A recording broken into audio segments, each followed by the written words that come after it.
Merci, honorable président, pour la parole accordée.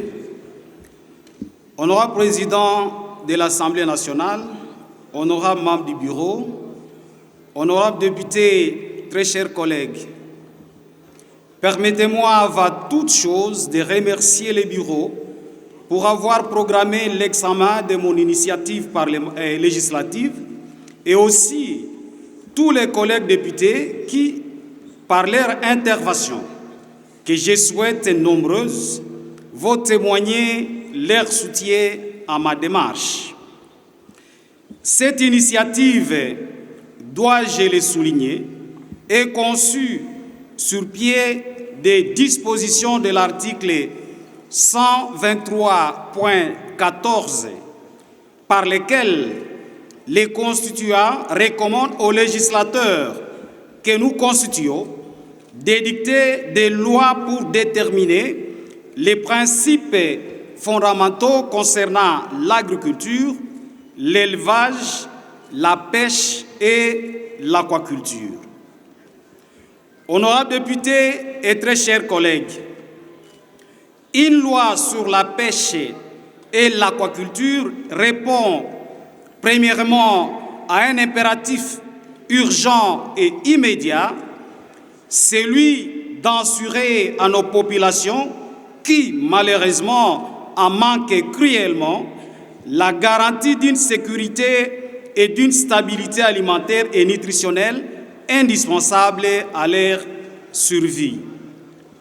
Elle répond également à des impératifs socio-économiques dont principalement, primo, l'avènement de l'autonomie alimentaire qui permettrait à notre pays de mettre fin, ou à tous les moins, de réduire sa très forte dépendance à l'importation de poissons et autres produits de pêche.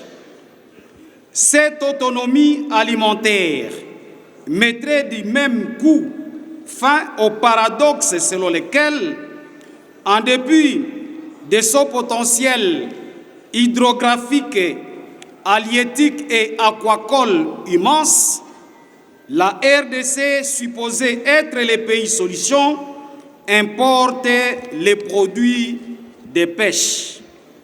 Secundo, la création d'emplois et la lutte contre l'extrême pauvreté des populations congolaises. Tertio, l'accroissement de nos réserves en devises étrangères, si nous parvenons à exporter le surplus de notre production du poisson et autres produits de pêche. Quarto, la promotion et le développement du secteur de la pêche et de l'aquaculture grâce à une législation attractive et offrant aux investisseurs une véritable sécurité juridique. Quinto, la gestion garantissant la conservation et l'utilisation durable des ressources halieutiques et aquacoles. Sexto, la coopération et l'intégration régionale pour la gestion partagée des ressources halieutiques et aquacoles.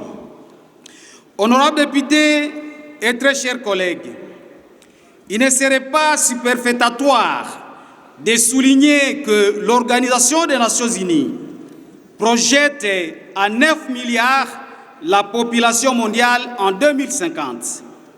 Pendant ce temps très court qui nous sépare de cet horizon 2050, l'augmentation significative des habitants de notre planète aura, entre autres conséquences, une forte demande en produits de pêche, entraînant sans nul doute une surpêche qui, si on ne prend garde, va provoquer une réduction de plus en plus des grands stocks de poissons ainsi que la disparition continue de certaines espèces aquatiques.